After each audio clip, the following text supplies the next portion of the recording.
Imagine an island, bigger than Libya and Asia put together, vanishing beneath the waves in a single terrible day and night. This isn't the start of some forgotten epic. It's a serious claim from one of history's most respected philosophers. For over 2,000 years, these words have echoed, sparking a relentless quest, a global obsession. Atlantis. Is it just a myth, a cautionary tale? Or could an entire advanced civilization, a relic from a lost chapter of human history, be lying dormant, swallowed by the ocean, its secrets fiercely guarded by the crushing deep? What if the clues have been there all along, misread, ignored, or maybe, just maybe, with today's technology, we're finally starting to piece together the real map to this legendary lost world? The name Atlantis itself whispers of incredible wonder and devastating loss. It makes you picture a magnificent island continent, a civilization that soared to incredible heights of sophistication, power, and art, only to be swallowed whole by the unforgiving sea.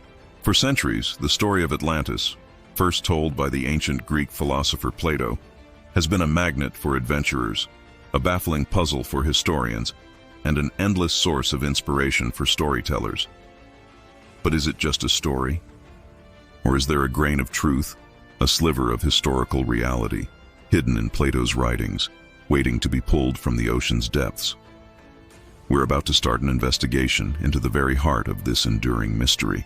Together, we'll look at the ancient texts, examine the original accounts, and really dig into the most compelling theories trying to pinpoint this legendary lost city. We'll look at surprising geological evidence, explore amazing underwater discoveries that prove whole cities can be lost to the waves, and ask whether the secrets of Atlantis are, even now, slowly coming to the surface. The line between myth and reality gets pretty blurry when we talk about Atlantis. Our mission is to find that line, to separate fable from possible fact, and to ask the big question: what pieces of this legendary civilization, what secrets of its advanced people, might still be out there, just beyond what we know, beneath the vast concealing waters of our oceans? Get ready to question what you thought you knew as we unearth secrets from beneath the waves. Our investigation has to start at the source.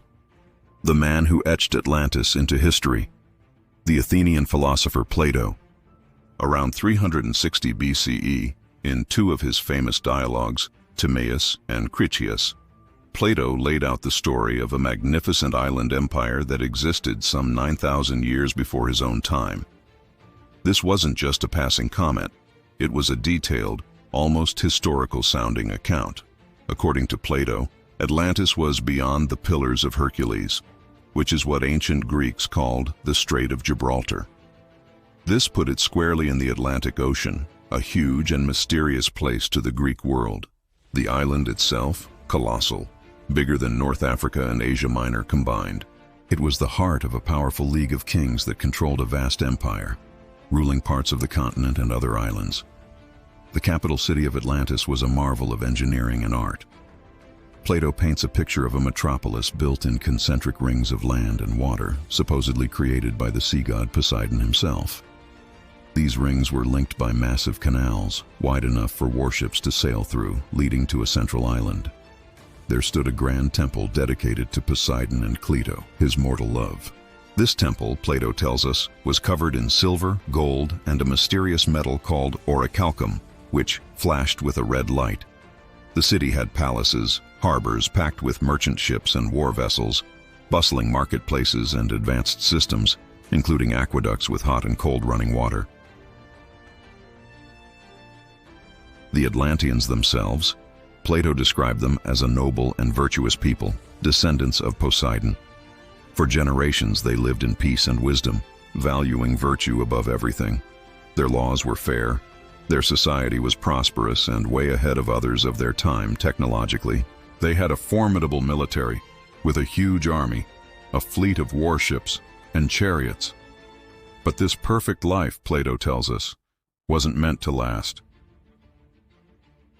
As generations went by, the divine spark in the Atlanteans faded, diluted by their human side. Greed, ambition, and arrogance started to poison their society. They became arrogant, trying to expand their empire by force, waging war against Athens and other Mediterranean peoples. Plato's ancestor, Solon, supposedly heard this story from Egyptian priests. They had records of how ancient Athens, in a heroic fight, managed to beat the mighty Atlantean forces and stop their imperial march. But the gods, Zeus in particular, noticed Atlantis's fall from grace. To punish their arrogance and disrespect, an unimaginable cataclysm was unleashed.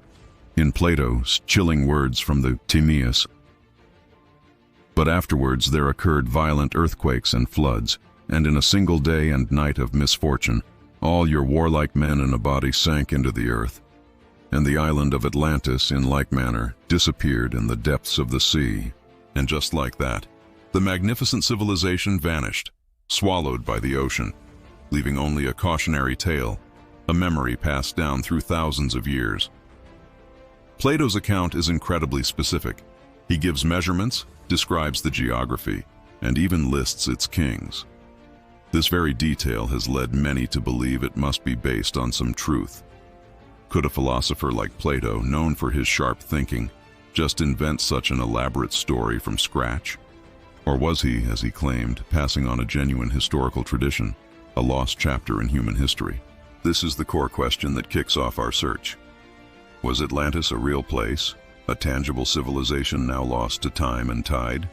Or was it a brilliant allegory, a philosophical story designed to teach a timeless lesson? The answer, much like Atlantis itself, has proven hard to find. While the idea of a real, sunken super-civilization is incredibly strong, the view among many scholars today is that Plato's Atlantis wasn't a historical account, but a clever philosophical allegory. To get this, we need to look at Plato's goals as a philosopher and the world he was writing in. Plato often used myths and parables to explain complex philosophical ideas. Think of his allegory of the cave, a story meant to explain his theory of forms and the nature of true understanding. Those who believe Atlantis is an allegory argue it did something similar. The tale is part of a larger story where Plato discusses ideal societies and what justice really means. Atlantis, in this view, becomes a literary tool, a big what-if scenario.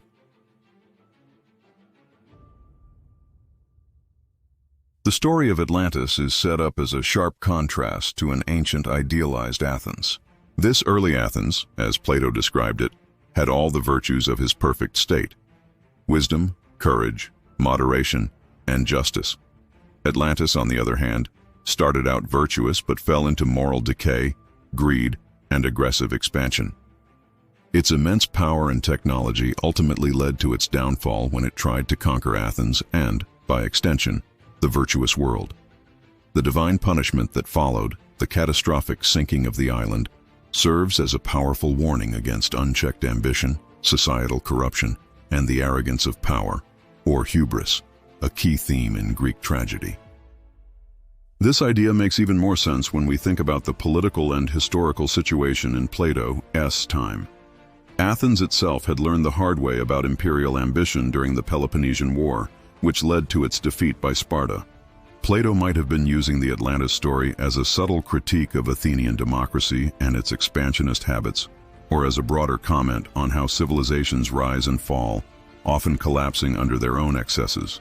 What's more, some scholars point to events happening at the time that might have provided a blueprint, or at least some inspiration, for parts of the Atlantis story, even if the main narrative was made up. For example, the destruction of the city of Helike in 373 BCE, just a few years before Plato wrote his dialogues, is a striking parallel. Helike, a major city in Achaea, was wiped out overnight by an earthquake and a tsunami, sinking beneath the waters of the Corinthian Gulf. The sudden and complete nature of its destruction sounds a lot like Atlantis's fate and would have been fresh in the minds of Plato's audience. Could Plato have blown up such a regional disaster into the epic end of an entire island continent for dramatic and philosophical punch? The argument that Atlantis is fiction also gets support from the fact that no other ancient writers living at the same time or before Plato mention Atlantis in such detail or as a real place. If such a massive and powerful empire existed and then catastrophically vanished, you'd think we'd find references to it in other historical records or oral traditions of the Mediterranean. Its absence is pretty noticeable, leading many to conclude that Atlantis was Plato's own creation, a brilliant mix of moral philosophy and imaginative storytelling. Yet, the debate is far from over. The sheer amount of detail in Plato's account, the specific geography, the complex society, the names of kings, keeps convincing some that he was drawing on real, even if perhaps twisted historical sources, possibly ancient Egyptian records as he himself claimed. The idea that a story so elaborate could be pure invention, even for a mind as brilliant as Plato's, just doesn't sit right with some. So, the pendulum swings. Was Atlantis a philosopher's warning dressed up as myth, or a fragmented memory of a world lost long ago? The search for an answer makes us want to look for echoes, for real events that might have rippled through time to reach Plato's ear.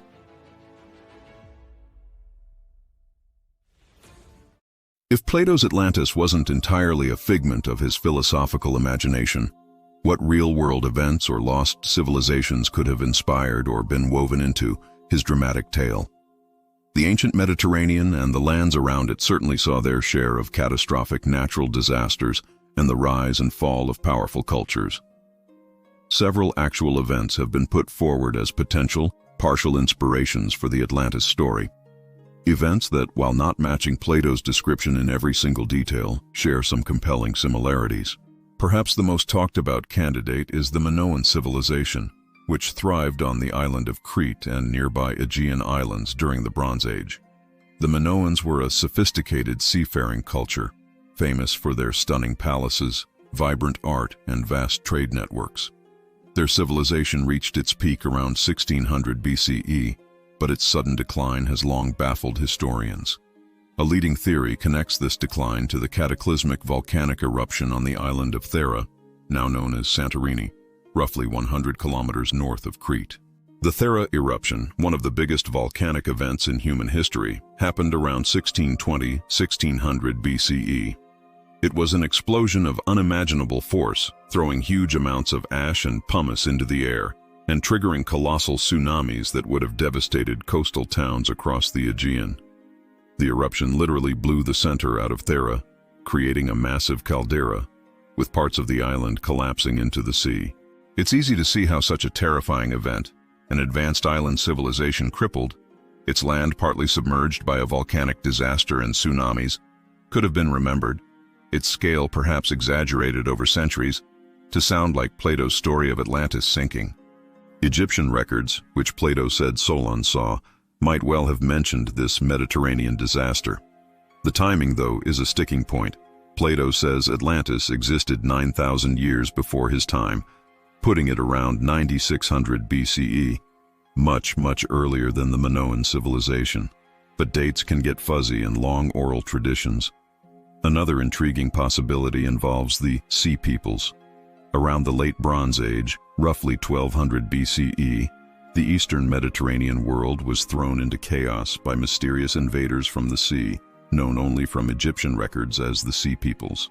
We don't really know where they came from, but they launched widespread raids and conquests, helping to bring down several major civilizations, including the Mycenaeans in Greece and the Hittite Empire in Anatolia. Egypt itself fought desperate battles to keep them out. Could the memory of a powerful, aggressive naval force like the Sea Peoples, which caused so much destruction before eventually vanishing from history, have contributed to Plato's description of Atlantis as a mighty naval power that tried to conquer Mediterranean lands? The legendary Trojan War, made famous by Homer's epics, also offers some similar themes. While Troy itself wasn't an island that sank, the story involves a grand, long war between major powers, the destruction of a magnificent city, and the idea of a lost heroic age. Plato, of course, knew Homer's traditions inside out, and these epic stories could have provided a literary backdrop or thematic ideas for his own tale. And as we mentioned, the destruction of the Greek city of Helike in 373 BCE by an earthquake and tsunami offers a very direct contemporary parallel to a city being swallowed by the sea. Its sudden disappearance was a known event, and its fate could have easily been scaled up in a philosophical story to represent the end of an entire island continent. It's quite possible that Plato's Atlantis isn't a direct reflection of one single historical event or place, but rather a mix, a tapestry woven from threads of various historical disasters, fading memories of older civilizations, and maybe even exaggerated sailors' stories. The Minoan eruption, the invasions of the Sea Peoples, the Trojan War, the fate of Helike, each offers bits and pieces, echoes that sound like parts of the Atlantis story. These events show that civilizations can indeed collapse suddenly, that entire towns can be lost to natural disasters, and that powerful seafaring cultures have risen and fallen throughout history. They ground the possibility of an Atlantis-like event in historical reality, even if the grand unified empire Plato described is still missing from the archaeological record of 9600 BCE. The question then becomes, if these are just echoes, where have people actually looked for the true source of the legend? The allure of Plato's detailed description, especially its tantalizing placement beyond the Pillars of Hercules, has fueled a global treasure hunt for Atlantis that's gone on for centuries and across continents. Countless theories have popped up, suggesting locations from the Mediterranean Sea to the far reaches of the Atlantic, and even further. This relentless search really shows off human ingenuity, our deep desire to connect with a lost golden age, and sometimes, let's be honest, our capacity for wishful thinking. Despite Plato clearly stating an Atlantic location, many early theories, and some that still persist, looked within the Mediterranean. The Minoan civilization on Crete, and particularly the island of Thera, Santorini, is still a popular candidate because of that volcanic catastrophe. The circular layout of Thera's caldera, formed when the volcano collapsed, looks a bit like Plato's description of Atlantis's concentric rings of land and water. Archaeological work on Thera has uncovered the remarkably preserved Bronze Age city of Akrotiri, buried by volcanic ash, a kind of Minoan Pompeii. While Akrotiri was a sophisticated place, it doesn't fit the scale or the timeline of Plato's Atlantis. Other Mediterranean spots, like Malta with its ancient megalithic temples, Cyprus or Sardinia, have also been thrown into the ring, often based on local legends of sunken lands or how people interpret archaeological finds. However, if we take Plato at his word, beyond the Pillars of Hercules, that sends the search westward, out into the vast Atlantic Ocean. The Azores Archipelago, a group of volcanic islands way out in the Atlantic, has been a recurring candidate. These islands are the peaks of massive underwater mountains, and some have wondered if they could be what's left of a larger landmass that sank. The Canary Islands have also drawn attention. In fact, a recent investigation by the IGME-CSIC's Atlantis project reported around April 2025 has brought new focus to this very region. Researchers found a series of underwater formations, now named Mount Los Atlantis, off the east coast of Lanzarote, one of the Canary Islands. Using remotely operated vehicles at depths of up to 2,500 meters, they collected samples and images showing what looked like former beachfronts, cliffs, and coastal dunes. These features strongly suggest these formations were once above water. Marine geologist Luis Somoza, who was involved with the project, explained that volcanic activity caused these islands to sink over geological time. Some of these formations might have been islands as recently as the last ice age, around 25,000 years ago, when sea levels were much lower. As the ice melted and sea levels rose, these islands would have gradually been submerged, potentially sparking legends of lost lands. While the scientists involved are cautious, Somoza himself has reportedly said, this could be the origin of the Atlantis legend, noting that these islands were islands in the past and they have sunk. They are still sinking, as the legend of Atlantis tells. No man-made structures have been found, and these islands either sank millions of years ago, much older than Plato's timeline, or, for the more recent ones, their sinking was gradual due to sea level rise, not a sudden disaster. Still, discovering provably sunken islands in the Atlantic, tied to a project named Atlantis, definitely fuels the imagination. Another compelling and visually stunning candidate outside the Mediterranean is the Rishat structure in Mauritania, also known as the Eye of the Sahara. This massive circular geological formation, deeply eroded into concentric rings, looks strikingly like Plato's description of the city of Atlantis when seen from above. Supporters point to its diameter, which roughly matches some interpretations of Plato's measurements, and evidence that the Sahara was once a much wetter, more hospitable place. However, mainstream geology identifies the Risha structure as a deeply eroded geological dome, not the remains of a sunken city. There's no solid archaeological evidence of a sophisticated civilization there that matches Plato's account, nor clear proof it was a coastal city that catastrophically sank. The Americas have also been a popular playground for theories, particularly after Europeans discovered them. Some early modern writers guessed that Atlantis was, in fact, the New World. More specific theories have pointed to areas in the Caribbean, often citing mysterious underwater formations like the Bimini Road. This submerged arrangement of limestone blocks off the coast of Bimini in the Bahamas was once hailed as a piece of Atlantean harbors or roads. However, geological studies have mostly agreed that the Bimini Road is a natural formation, a type of beach rock. The search has even stretched to places like Ireland, with theories about sunken islands off its west coast, or even Antarctica, suggesting Atlantis was a continent frozen over after a polar shift. These theories often push Plato's geographical clues to their absolute limits, or rely on very speculative interpretations. Each proposed location comes with its passionate fans and equally passionate skeptics. The evidence presented ranges from intriguing geological features and suggestive archaeological finds to more, shall we say, out-there interpretations. What becomes clear is that the legend of Atlantis acts like a powerful magnet, drawing our attention to mysteries both on land and under the sea. While no single location has given us undeniable proof of Plato's lost civilization, the quest itself keeps expanding what we know about ancient geography, geology, and the tantalizing possibility of forgotten chapters in human history. The true value of these theories might not be in finding Atlantis itself, but in the genuine discoveries made along the way. While the grand continent-sized Atlantis from Plato's dialogues remains stubbornly out of reach, the search for it has accidentally shown us something important. Civilizations can and have been lost beneath the waves. Underwater archaeology is a growing field, constantly revealing real proof of actual ancient settlements reclaimed by the sea. These discoveries, though maybe not Atlantis, give us fascinating peeks into our submerged past and show that it's entirely possible for advanced societies to vanish from sight. One of the most remarkable and oldest known submerged cities is Pavlopetri, off the coast of Laconia in southern Greece.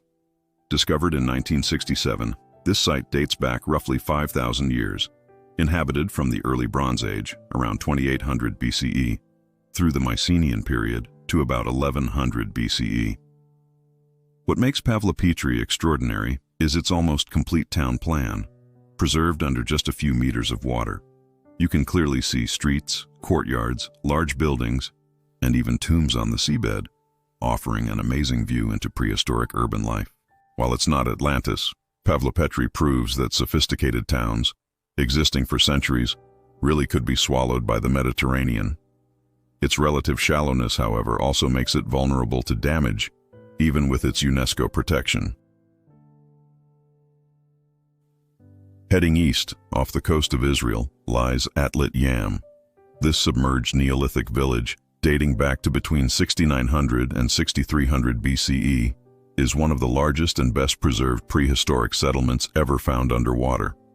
Excavations at Atlit Yam, which covers about 10 acres, have revealed stone-built houses, wells, megalithic structures, and even human remains, giving us priceless clues about the lives of its people just before the sea took back their home due to rising sea levels after the last ice age. The Roman Empire, too, left its mark beneath the waves. The ancient city of Baia, on the Gulf of Naples in Italy, was once a luxurious resort town loved by Roman emperors and the rich and famous, known for its opulent villas and wild lifestyle.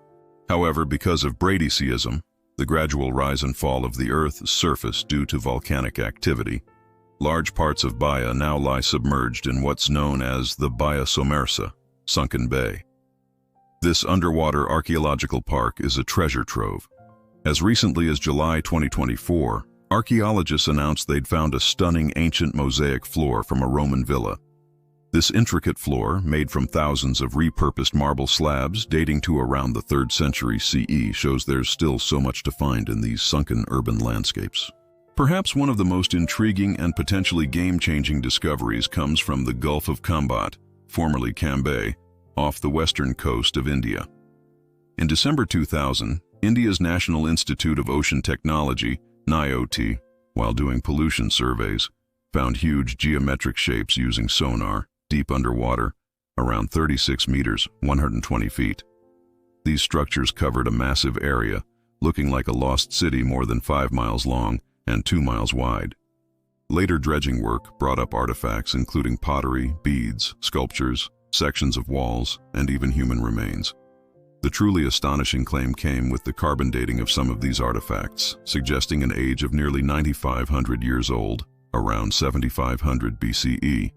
If these dates are confirmed and the structures are proven to be a sophisticated city from that era, it would completely change the timeline for complex human civilization, making it older than even the earliest known cities of Mesopotamia and Egypt. However, the findings have sparked a lot of debate and need much more research to be fully confirmed. Not all underwater discoveries pan out. In June 2013, there was a lot of excitement when Greek archaeologists announced what looked like an ancient underwater city in the Gulf of Alikanos in Zakynthos, Greece, complete with cobblestone paving and pillar bases. But when scientists looked closer, they found that these formations were, in fact, entirely natural geological phenomena created by mineralization processes, not by human hands. This really reminds us we need to be careful and scientific in this field where people guess a lot when searching for lost cities. These genuine underwater sites, Pavlopetri, Atlit Yam, Bahia, the potential complex in the Gulf of Khambhat, may not be the Atlantis of legend, with its super advanced technology and continent-spanning empire. But they are really important. They prove that significant human settlements have been flooded by rising sea levels, sinking coastlines, and catastrophic events like earthquakes and volcanic eruptions. They give us a real basis for the concept of lost cities beneath the waves, transforming it from pure myth into archaeological reality. Each discovery chips away at the mystery of our submerged heritage, offering tantalizing hints of what else might be waiting to be found in the deep. The search for Atlantis, and indeed for all lost civilizations, is more than just a historical or archaeological game. It's a reflection of our deep fascination with the unknown, with the idea of golden ages lost, and with the tantalizing possibility that parts of our collective story remain untold, hidden beneath the earth or waves. As our technology gets better, so too does our ability to look into these hidden places, helping us discover more and more. Modern underwater exploration has been revolutionized by technologies that Plato could never have dreamed of. Sophisticated sonar systems like side-scan sonar and multi-beam sonar can map huge areas of the ocean floor in stunning detail, revealing unusual features that might be man-made structures. Magnetometers can detect metallic objects or disturbances in the Earth's magnetic field caused by buried remains. Remotely operated vehicles, ROVs, and autonomous underwater vehicles, AUVs, kitted out with high-definition cameras, lights, and robotic arms, can now explore depths far beyond what human divers can reach, sending back images and even collecting samples from the deepest parts of the ocean. Satellite imagery, too, plays a role, sometimes revealing submerged patterns or potential sites in shallow coastal waters. These tools are always getting better, becoming more powerful and easier to use. Projects like the IGME-CSIC Atlantis project, which used ROVs to investigate the sunken islands near Lanzarote, are perfect examples of this amazing technology in action. The sheer amount of data these instruments can collect is huge, leading to new potential areas of interest faster and faster. However, the ocean is vast, its depths largely unexplored. It is often said that we know more about the surface of Mars than we do about the entirety of our own planet's seafloor. The challenges are still immense. The crushing pressures of the deep sea, the darkness, the often rough conditions, and the sheer cost and difficulty of organizing deep water expeditions. Plus, telling the difference between natural geological formations and genuine archaeological sites requires very careful checking and rechecking, as the Zakynthos case showed us. Will we ever find conclusive proof of Plato's Atlantis? Perhaps the question itself has many sides. If Atlantis was purely an allegory, then there is no physical city to find. But if it was inspired by real, even if maybe exaggerated or mixed-up events, then fragments of that inspiration may yet be uncovered. The recent discoveries off Lanzarote, for instance, while not Plato's advanced civilization, show how real land masses can sink and how such events could fuel legends. The ongoing exploration of sites like the Gulf of Combat also could change our understanding of ancient timelines, regardless of any connection to Atlantis. And who knows what other Pavlopetris or Bias lie waiting, undiscovered, holding their secrets in the silent deep. In the end, the quest for Atlantis may be as much about the journey as the destination. It drives innovation, fuels our curiosity about the past, and reminds us of the dynamic and sometimes destructive power of nature. Whether a physical Atlantis is ever found, the search itself continues to unearth real history, real lost settlements, and a deeper understanding of our planet's ever-changing face and humanity's long, often mysterious, journey upon it. The secrets beneath the waves are still calling, and the human spirit of exploration remains determined to answer. Our journey into the heart of the Atlantis myth has taken us from the ancient scrolls of Plato to the latest advances in modern marine archaeology. We've looked closely at the details of his account, weighed the arguments for allegory against the tantalizing hints of historical inspiration, and explored the globe in search of echoes of this legendary lost civilization. What we've unearthed is a story as complex and many-sided as the ocean itself.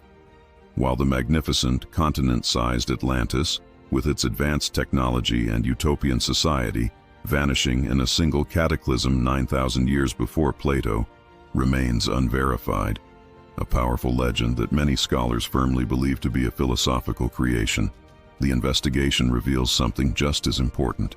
The possibility of entire cities and lands being lost to the sea is not mere fantasy. Discoveries like Pavlopetri, Atlit Yam, the submerged Roman villas of Baia, and the potentially ancient structures in the Gulf of Combat show that our ancestors did indeed witness their worlds consumed by the waves. The recent findings off Lanzarote, where ancient islands now lie sunken, give us a fascinating idea of how such geological realities could have seeded the legends of lost lands, perhaps even Atlantis itself. These are not Plato's grand empire, but they are pieces of a larger puzzle. Reminders that our planet's surface is always changing and that memories of dramatic change can echo through generations. So, does Atlantis lie waiting to be found? Perhaps the answer depends on what we are truly searching for. If it's Plato's precise island, the search may be endless. But if we seek to understand the human experiences of loss, catastrophe, the memory of fallen greatness, and the enduring spirit of discovery, then the quest for Atlantis has already given us so much. It pushes us to explore, to question, and to imagine. The true secrets unearthed beneath the waves may not just be of a single lost city, but of countless forgotten histories and the ever-present reminder of our own civilization's relationship with the powerful forces of nature. The ocean guards its secrets well, but the lure of Atlantis makes sure we will never stop looking. What are your theories on the enduring mystery of Atlantis? Do you believe Plato was recounting a true story, crafting an allegory, or perhaps something in between? Where in the world do you think the most compelling clues might lie? Share your thoughts, theories, and insights in the comments section below. We'd love to hear your perspective on this age-old mystery. If you enjoyed this deep dive into the Atlantis legend, please give this video a thumbs up. And don't forget to subscribe to our channel and hit the notification bell so you won't miss out on our future investigations into the world's greatest mysteries and lost civilizations. Thank you for joining us on this quest.